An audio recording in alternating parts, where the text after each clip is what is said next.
여신도 너무 애쓰셨습니다. 고맙습니다. 감사합니다. 어제 요절의 말씀이 두 구절이었죠. 1절 말씀 할렐루야 내 영혼아 여호와를 찬양하라. 10절 시온아 여호와는 영원히 다스리시고 내 하나님은 대대로 통치하시리로다. 할렐루야. 오늘 이제 147편도 시작의 문을 무엇으로 열죠? 할렐루야로 엽니다. 그러니까 할렐루야를 자주 하고 할렐루야로 하루의 삶을 시작하고 그건 행복하죠. 우리 입술에서 할렐루야가 떠나지 않는 것은 행복합니다.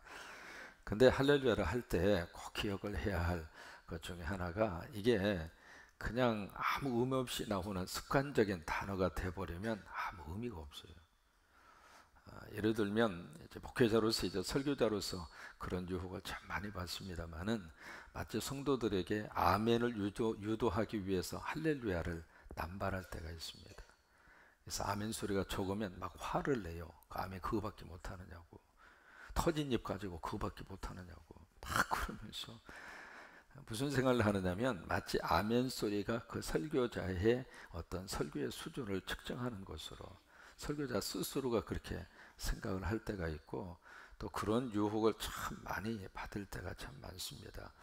그래서 이제 마치 성도들에게 아멘을 크게 유도하기 위해서 막 목소리에다가 힘을 주기도 하고, 때로는 막 어색한 그런 목소리를 내기도 하고, 어느 때는 말이죠, 할렐루야 무슨 뭐 꼭 그렇게 해야 은혜가 되는 것처럼 그렇게 해서 마치 아멘을 유도하기 위해서 할렐루야를 남발하는 것은 그것은 하나님께서 기뻐하는 할렐루야가 될까요? 안 될까요?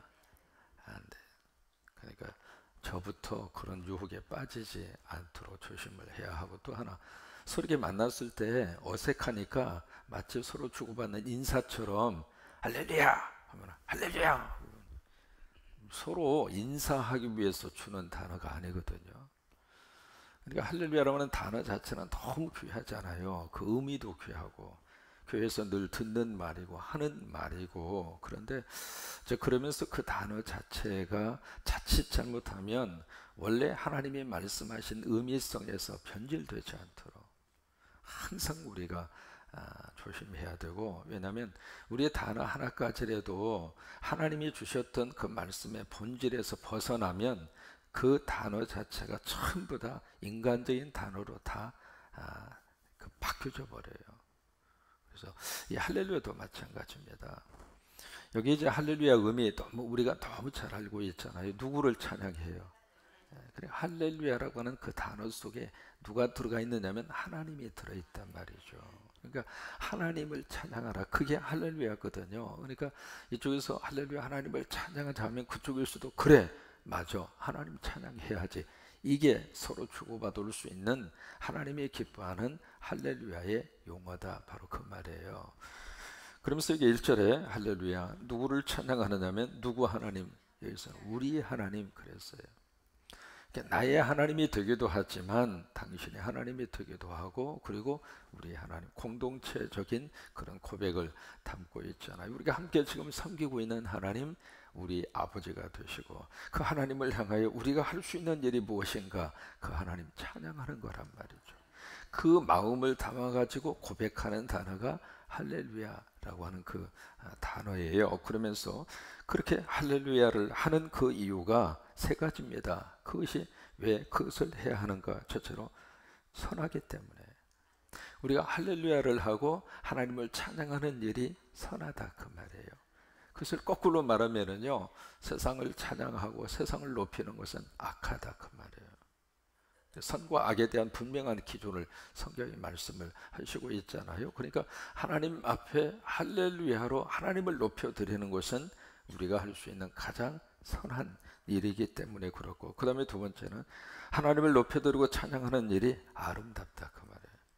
여러분 찬양할 때 하나님이 가장 아름답게 보셔요.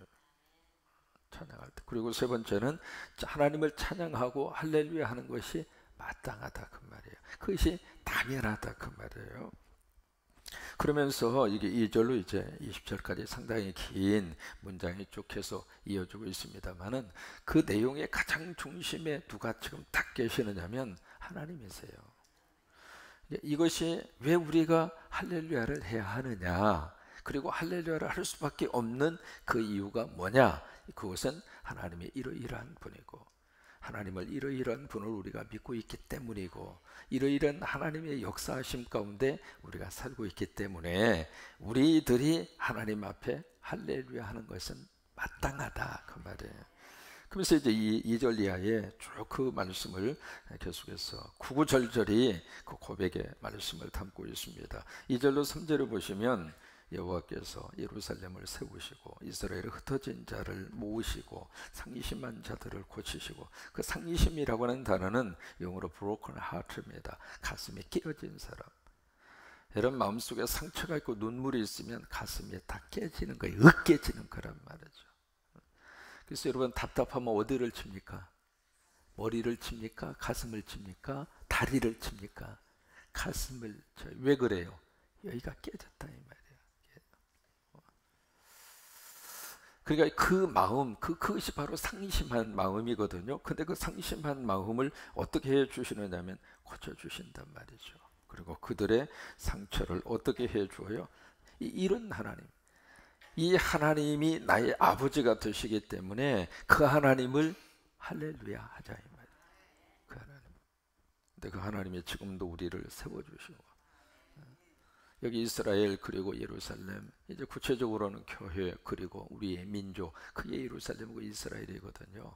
하나님이 교회를 세우시고 하나님 우리 민족을 이렇게 모아주시고, 그리고 하나님의 백성들 그 상심한 그 마음, 깨어진 그 마음을 하나님께서 고쳐주시고 그들의 눈물과 상처를 싸매어 주시고, 그러니까 보세요. 그 하나님이 믿어지고 그 하나님의 사랑과 은혜가 내 속에 딱 하고 느껴지는 순간, 하나님 감사해요, 하나님 찬양합니다, 그게 속에서, 마음속에서 나오게 된다 이 말이에요. 그게 할렐루야라고 하는 거예요. 요한복음 8장에 보시면은 기가 막힌 역사가 나오잖아요. 사람들이 현장에서 가늠하던 한 여인을 머리채 끌고 옵니다. 성경에 그렇게 기록이 되어 있잖아요. 그냥 끌고 온 게 아닙니다. 머리채 거예요. 여러분 보세요. 남자나 여자나 머리 만지면 기분 좋아요? 기분 안 좋잖아요. 머리채 끌고 질질 끌고 그 여자를 끌고 와서 예수님 앞에 내팽개치고 막 손에 각자 전부 다 짱돌을 들고 와서 말 한마디면 그 여인을 죽이려고. 참 그게 사람이에요. 어떤 남의 잘못과 남의 허물에 대해서는 막 난도질을 시키고 싶은 거예요. 그게 인간의 마음속에 있는 못된 성격 가운데 하나예요. 자기가 하는 일에 대해서는 한없이 관대하지만 남이 하는 일에 대해서는 한없이 좁아지는 게 인간의 그런 속성 가운데 하나예요. 그래서 여인을 잡아 끌고 와서 막 죽이려고 막 묻잖아요. 모세의 법에 의하면, 지금 우리 식으로 말하면 헌법 몇 조항에 이런 여자 현장에서 즉결 처분하라고 그랬는데 당신은 어떻게 생각하십니까? 그때 예수님이 땅에다 뭔가를 쓰시죠. 그래도 계속 뭐라고 합니다. 그래서 두 번째 땅에다 뭔가를 쓰시잖아요. 여러분 사람들이 막 이렇게 막 들고 일어나고 저기 했을 때요, 같이 그 순간에 맞짱 뜨면 그 분위기 자체가 험악해지는 거예요. 한쪽이 막 시끄럽게 떠들고 그러면은 한쪽이라도 조용해야 돼. 그래야 문제가 해결되는 거거든요. 그러니까 예수님이 침묵을 지키신 거예요. 그러면서 하도 떠드니까 뭐라 그래요? 너희 중에 죄 없는 자가 들어서 여인을 치라. 여러분 치라는 말입니까? 치지 말라는 이야기입니까? 여러분 그 말씀의 의미를 잘 우리가 좀 곱씹어야 할 필요가 있습니다. 너희 중에 죄 없는 자, 그 사람이 있다면 쳐라 이 말이에요. 그러니까 그 말씀은 뭐예요? 죄가 있다면 칠 자격이 없다 그 말이에요. 지금 여기서 간음해서 끌려온 여인이나 돌멩이 들고 있는 너나 하나님이 봤을 때 다 똑같다 그 말이에요. 그러니까 칠 자격이 있어요 없어요?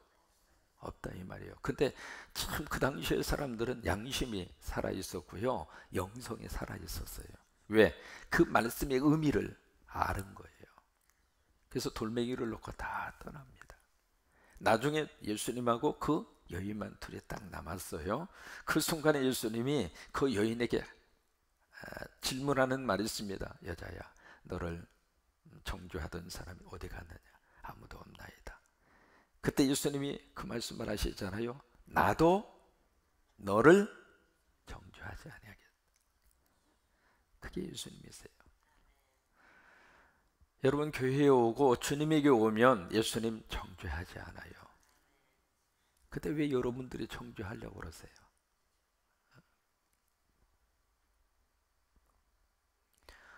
예수 믿어보겠다고 교회 왔는데 자꾸 정죄를 하네.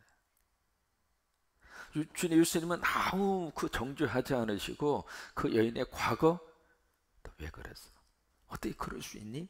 한마디로 하실 수 있음에도 불구하고 주님은 전혀 그런 말을 묻지도 않으시고 그냥 그 여인의 상처를 싸매주시고 그냥 덮어주시고 그냥 사랑으로 안아주셨는데 왜 우리는 그 여자의 아픔, 그 여인의 고통, 눈물을 자꾸 더 그냥 공개하고 막 더 크게 하고, 그건 하나님이 기뻐하지 않아요.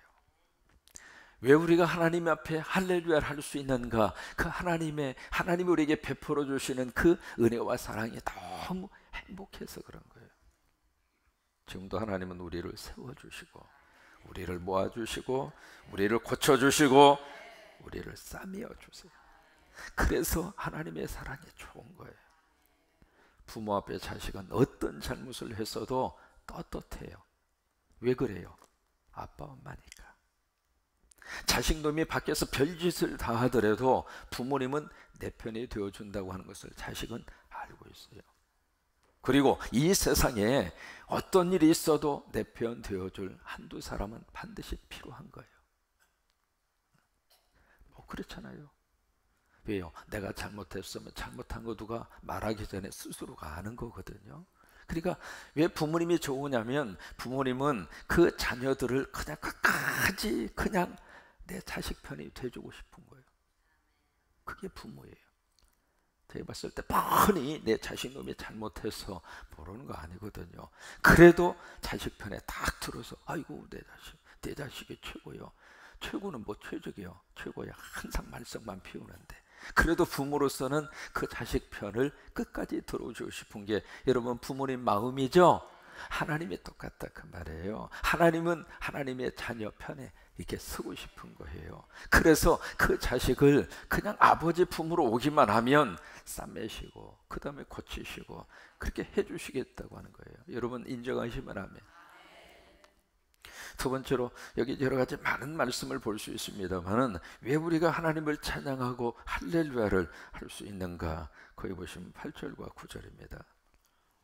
그가 구름으로 하늘을 덮으시고 땅을 위하여 비를 준비하시고 산에 풀을 자라게 하시고 들짐승과 우는 까마귀 새끼에게 먹을 것을 주시고, 이거요 마태 6장 예수님의 산상수훈 가운데 나오는 내용하고 같은 내용이잖아요. 여기 이제 염려하지 말라, 무엇을 먹을까 마실까 그 말씀을 하시면서 뭐라고 말씀하세요? 들에 공중에 뭘 봐라? 새 봐라. 들에 풀 봐라. 시청각 교육을 시킨 거예요. 하도 우리들이 이 먹고 사는 문제 때문에 걱정 충만하게 사니까 그 당시 사람이나 지금이나 이게요 가면 갈수록 경제적인 활동의 규모가 커지면 커질수록 상대적으로 빈곤감을 느끼는 마음이 더 커집니다. 전에는 보세요, 거의 다 고만고만하게 살면 비교할 대상도 없어요. 그러니까 행복하게 사는 거예요. 전 세계적으로 행복지수가 가장 높은 나라가 방글라데시. 여러분 가난한 나라잖아요. 그래도 행복해요. 왜요? 다 똑같이 사니까. 근데 이게 어느 한 사람이 큰 부를 이루고 살잖아요. 어느 한 사람이 떵떵거리고 그냥 살고 있잖아요. 그러면 그 사람을 보는 순간 나는 상대적으로 더 가난한 거예요. 그러다 보니까 내가 지금 먹고 살만 함에도 불구하고 경제적으로 더 빈곤하게 느끼는 거예요. 그게 갈수록 더 커지는 거예요. 그런 데서 늘 마음속에 이 먹고 사는 문제 때문에 보세요. 여러분 냉장고 문 열면 먹을 거 있어요 없어요? 그래도 먹는 거가. 옷이 있습니까 없습니까? 옷 한 벌 있죠. 그럼에도 불구하고 늘 우리 생각 속에서는 이 의식주 문제, 이게 마음속에서 떠나지 않고 있는 문제라 그 말이에요. 그러니까 여기서 하나님 앞에 할렐루야를 하는데 9절에 보면 그것을 먹을 것을 주시는 분이 누구냐면 하나님이라 그 말이에요. 그러면 그 하나님이 우리를 굶기시겠느냐 그 말이에요. 그래서 그 하나님 앞에 할렐루야를 하자는 거예요. 이게 공중의 새를 보아라. 그 새들이 언제 심은 적이 있느냐, 새들이 그 언제 가꾼 적이 있느냐, 새들이 추수를 해서 창고에 모아놓은 적이 있느냐? 아니다. 우리 아버지가 기르시지 않느냐. 여러분, 지구상에 새가 얼마나 될 것 같아요? 상상할 수 없을 정도로 많겠죠? 그죠? 조사에 의하면 지구상의 새가 천억 마리. 그게 얼마나 될까 상상도 안 가잖아요. 근데 그 새들이 한번 먹기 시작한다고 생각해봐요. 얼마나 많이 잡수시겠어요? 그 새 중에 작은 새도 있지만 큰 새도 있잖아요. 그러면 그들의 하루 식사량이 얼마나 많이 될까? 그러면 그 새들 우리가 다 먹이 주어서 기르고 있습니까? 누가 기르고 있어요? 아버지가 기르고 있다. 무엇을 입을까? 그 문제에 대해서도 들에 풀을 보아라, 백합화를 보아라. 솔로몬이 입었던 그 화려하고 영광스러운 옷 못지 않을 정도로 더 멋지게 하나님이 입히지 아니하시는가. 그러면서 하시는 말씀이 들에 아궁이에 던져질 들풀이라 할지라도 하나님께서 그렇게 입히시거든. 하물며 왜 그 말씀을 쓰셨을까? 하물며 하나님께서 너희 아버지께서 너희들을 먹이시고 입히시고 돌봐주시지 않겠느냐 그 말이에요. 그게 하나님의 그 심정이라 그 말이에요.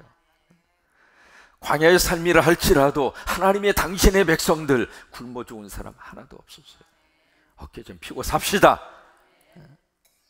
돈 그 조금 없다고 그래서 그냥 죽는 것처럼 죽긴 뭐가 죽어요. 거기 맞추어서 살면 되지. 아니, 목사님 없어 봐서 그런 말 하시죠. 아니, 없어 보지 않아서 그런 말 하시죠. 저하고 이야기 해보실까요? 짧은 인생을 살았습니다마는 제가 어떤 삶을 살았는지 한번 꺼내놓고 이야기 해볼까요? 그래도 다 살았어요. 다 자식들 교육 다 시키고 빚은 있지만 다 살았어요. 뭐 빚도 뭐 지면서 사는 거지 뭐. 그러니까 그런 것 때문에 그냥 그 우리 삶 자체가 주눅이 들어가지고 딱 마음속에 그냥 엄청난 무거운 돌멩이를 딱 가슴에다 끌어안고 그냥. 그러니까 얼굴이 항상 굳어 있는 거야. 항상 기뻐하라 그 말씀 들으면서도 아멘은 하지만 하나님 뭐 기뻐해요. 지금 돈 때문에 걱정이 충만인데. 그러니까 말씀은 말씀대로 그냥 계속 내 속에서 이렇게 들려주면서도 삶 속에는 그 말씀의 깊이가 안 들어가더라 이 말이에요. 근본적인 문제로 가십시다. 보십시다. 지금까지 굶었어요? 다 먹고 살았잖아요. 앞으로도 하나님이 굶기실 것 같아요? 먹고 산다 그 말. 거기다 맞춰 살면 돼요. 맞춰서 살아요. 한 달에 수입이 10만 원이면 10만 원어치 인생을 값지게 살면 되는 거지. 10만 원 벌면서 왜 1000만 원어치 삶을 추구하면서 막 속에서 안다라고 그냥 왜 하나님이 왜 안 채워주느냐고. 999만 원 999만 원 얼마? 왜 1000만 원 안 주냐고. 그러면서 인생을 막 그것만 추구하고 살다가 마지막까지도 그래 내 인생은 실패작이야 그러고 인생을 끝내겠느냐고요. 그렇게는 살지 말자 그 말이에요. 주신 대로 감사하고 살자고. 많이 주시면 많이 주신 대로 감사하고 살고, 조금 주시면 조금 주시는 대로 먹고 살면 되지. 그거 가지고 그냥 그렇게 우리 인생을 살기에는 우리 삶이 너무 소중하잖아요. 하루하루가. 인정하시면 아멘. 어제 어떤 분 이야기 들으면서 참 마음에 이렇게 공감이 가는, 어버이날을 맞이해서 부모님에게 비싼 돈을 들여서 저쪽에 하와이 그쪽 여행을 보내드린 거예요. 비싼 비행기표 해서. 그래서 이제 공항에서 이제 모시고 있어 어머니 구경 많이 하셨어요? 왜냐면 비싼 돈 들여서 그 좋은데 구경을 시켜드렸으니까. 그러니까 어머니 하는 말씀이 구경 무슨 놈의 구경이냐, 하나도 못했다. 아니, 무슨 얘기예요? 그렇게 비싸게 해서 보내드렸는데. 근데 뭘 보고 오셨는데요? 나 깃발만 보고 왔다. 우리가 노인 양반들 모시고 이렇게 관광을 가니까 어디로 흩어지면 안 되잖아요. 그래서 처음 시작할 때부터 아버님 어머님 이거 놓치면은요 집에 못 와요. 집에 못 와요. 그러니까 이게요 비행기 탈 때부터 안내하신 분 깃발만 보고 저거 놓치면 나 집에 못 가. 그래가지고 하와이 공항에 딱 내려가지고 그 공항에 딱 내리면 참 분위기가 좋거든요. 근데 바다도 보고 볼 생각이 없는 거예요. 야 저거 놓치면 나 집에 못 가 하면서 계속 그 깃발만 보다가 이게 인천공항에 와가지고 해방이 된 거예요. 그래서 하는 말이 나 그 다음 말이 참 인상적이에요. 내가 지금까지 그 인생을 살았다. 인생의 먼 미래만 보는 거예요. 그래서 내가 그렇게 되면 그래서 그것만 보고 살다가 보니까 지금 현재 지금 주어진 삶 속에서 행복하지도 않고.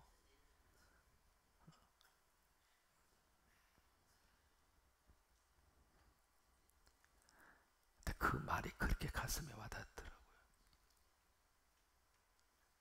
그런 거예요. 그러니까 지금 여기 우리가 할렐루야를 할 수 있는 이유는 지금 하나님이 입혀주시고 먹여주시니까. 그래서 우리가 할렐루야를 할 수 있는 거예요. 세 번째로 살펴보고 싶은 것은 13절, 14절, 15절입니다. 그가 내 문빗장을 견고히 하시고, 이 문빗장은 여러 가지로 해석할 수 있습니다만은 가정에다가 적용을 시킬 수도 있습니다. 하나님 우리의 가정을 견고하게 하시고 내 가운데 있는 너희의 자녀들에게 복을 주시고 내 경내를 평안하게 하시고 아름다운 일로 너를 배불리시며 그의 명령을 땅에 보내시니 그의 말씀이 속히 달리는도다. 이게 이제 그 내용 자체가, 그래서 마지막 20절 그 부분에도 뭘로 끝나요? 할렐루야로 끝나는 거예요. 그러니까 이 147편에서 지금 이제 내일도 마찬가지고요. 이 할렐루야를 함께 고백을 하면서 가장 중요하게 생각해야 할 대상은 땅의 것이 아니라 결국 누구냐면 하나님이라고. 바로크 시대라고 하는 게 있었잖아요. 바로크 시대에 18세기 바로크 시대에 거장의 음악가 한 사람을 꼽으라면 핸델을 꼽습니다. 근데 핸델 그 사람이 남긴 여러 가지 많은 그 곡들이 많이 있습니다만 엄청나게 많은 곡을 그분이 남겼으니까는요. 그 중에서 오라토리오라고 하는 그 파트가 있잖아요. 오라토리오 그 곡 중에서 가장 전 세계적으로 사랑받고 있는 그 곡이 핸델의 바로 뭐냐면 메시아라고 하는 그 곡이에요. 근데 이 핸델이라는 사람이 처음부터 그런 종교 음악을 한 게 아닙니다. 이분이 두 번의 사업을 하다가 철저히 실패를 했어요. 그리고 세 번에 걸쳐서 이 핸델은 목숨의 어떤 위험한 상황을 세 번에 걸쳐서 그런 위험한 상황을 겪어요. 그러다가 52살 때 핸델이 중풍에 걸려요. 그래가지고 거의 반신불수가 됩니다. 그러다가 이제 그분이 그 온천 욕이 좋다고 그래가지고 가서 하루에 한 20-30분간만 하면 온천, 저희가 이 중풍이 좋다고 하는 말을 듣고 이분이 온천장에 가가지고 그 기록을 보니까 그냥 하루 종일 온천장에 있었대요. 이 핸델이라는 사람이 그렇게 끈질긴 사람이더라고요. 그렇게 해서 결국 중풍병 그걸 이렇게 이겨낸 거예요. 이겨내고 나서 그때부터 이분이 종교음악으로 바뀌어진 거예요. 그리고 나온 것이 메시아라고 하는 이 곡입니다. 이 메시아라고 하는 이 곡은 대곡이잖아요. 1, 2, 3부로 되어져 있고 이것이 메시아 전곡을 하는 것만 해도 2시간 걸립니다. 그 2시간 걸리는 그 메시아라고 하는 이 엄청난 대작을 얼마 만에 작곡을 했느냐면 24일 만에 작곡을 해내요. 이것은 참 기적적인 이야기죠. 근데 그 2부 파트의 마지막 코러스 합창이 바로 뭐냐면 그 유명한 할렐루야입니다. 그래서 메시아라고 하는 이 곡이 쭉 연주가 되다가 그 마지막 2부의 마지막 44번째 그 코러스, 그 합창곡이 딱 시작이 되면 거의 대부분 뭐 그렇지 않을 수도 있습니다만은 할렐루야 그게 딱 나오면 자동으로 나오는 반응이 있습니다. 뭐냐면 그 찬양을 듣는 회중 속에 있는 사람들이 어떻게 해요? 이러세요. 왜 그럴까? 1743년 런던에서 처음으로 메시아 이 곡이 연주가 돼요. 1743년입니다. 그 자리에 영국의 국왕이었던 조지 2세 국왕이 그 자리에 참석을 합니다.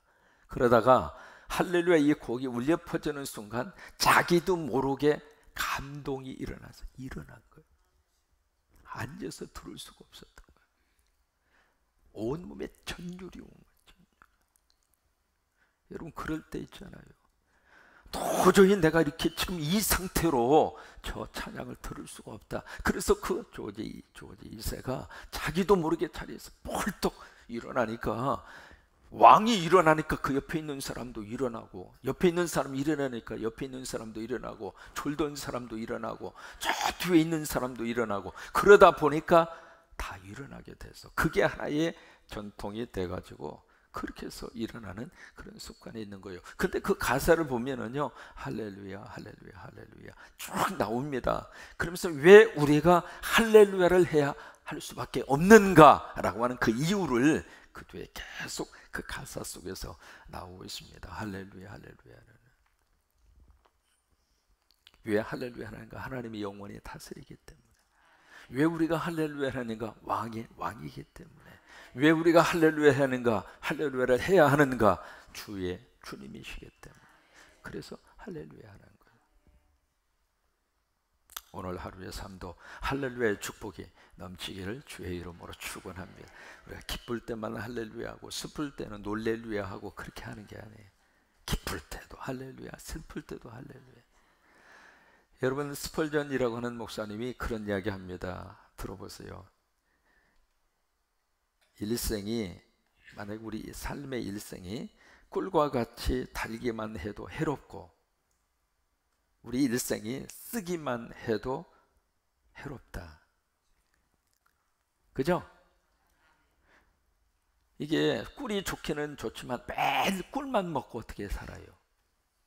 그러니까 우리 일생이라고 하는 것은 달기도 하고 쓰기도 하다 그 말이에요. 마치 날씨가 태양이 좋긴 좋지만 태양이 계속 내려쬐면 사막이 돼버려요. 그러니까 태양이 내려줘야 되고, 때로는 먹구름 끼워줘야도 하고, 때로는 비가 오기도 하고, 그래야지.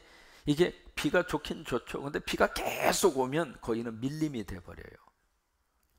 그러니까 햇볕도 필요하고, 비도 필요하고, 바람도 필요하고, 때로는 몸이 아파서 질병이 필요하고. 왜? 그래야 건강 유의하고, 먹는 것 제대로 챙겨 먹고, 몸을 조심하니까. 그러니까 이것저것 다 필요한 거예요. 그게 인생이지 그냥 이것만 그거 아니거든요. 기쁠 때도 할렐루야 하고, 슬플 때도 할렐루야 하고. 그래서 우리 안에 하나님을 높여드리는 할렐루야 은혜가 넘치게 되기를 주의 이름으로 축복합니다. 우리 1절 말씀을 요절로 삼겠습니다. 같이 고백합니다. 할렐루야. 우리의 하나님을 찬양하는 일이 선함이요 찬송하는 일이 아름답고 마땅하도다. 다시 한번 시작. 할렐루야. 우리 하나님을 찬양하는 일이 선함이요 찬송하는 일이 아름답고 마땅하도다. 한 번만 더 하실까요? 할렐루야. 우리의 하나님을 찬양하는 일이 선함이요 찬송하는 일이 아름답고 마땅하도다. 아멘.